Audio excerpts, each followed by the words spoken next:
And this one covers off the request for proposal preparation. So after the section, you should be able to fully understand how proposals are solicited, and solicited in the good way, not in the bad way. Discuss critical success factors relating to project identification and selection. This section you'll find on pages 53 to 56 in the textbook. So if I should ask you just to reflect very, very quickly in terms of a project. So think of your assignment, or think of anything that the lecturer would have given you. The lecture normally gives you some sort of guidelines in terms of objective deliverables, the format, the due date, and the assessment criteria. Every single assessment that you submit would have some of those elements in. Why are you doing it? What needs to be delivered, the formatting of it, the due date, and what the criteria for success is. So think of you, so if you should put yourself in the shoes of a project manager, think about a project manager would ever have to request other organizations to compile and submit proposals.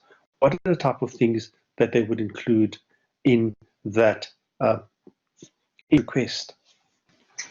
So on page 53, we continue with soliciting proposals. And what is the solicitation process?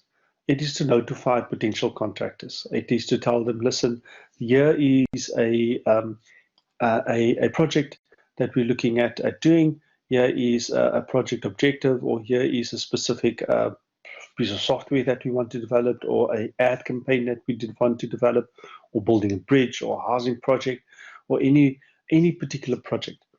You'll advertise in selected journals, newspapers. So think of projects that are advertised by the government through tenders, and there's a very specific process in which that is advertised.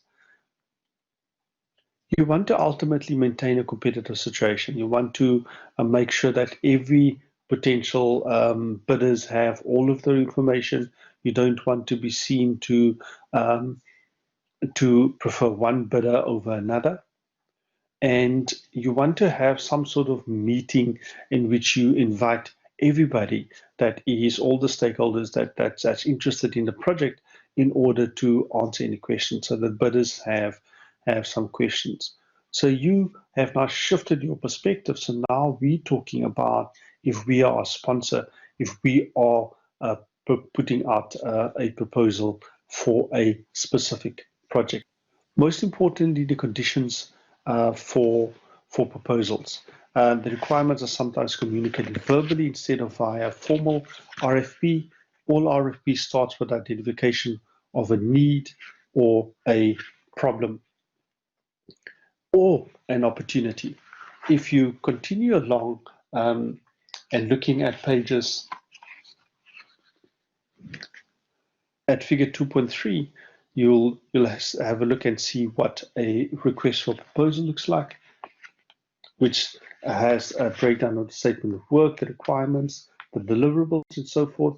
And if you continue along, you'll see you talk about how you go about soliciting a proposal and what the key success factors of that is.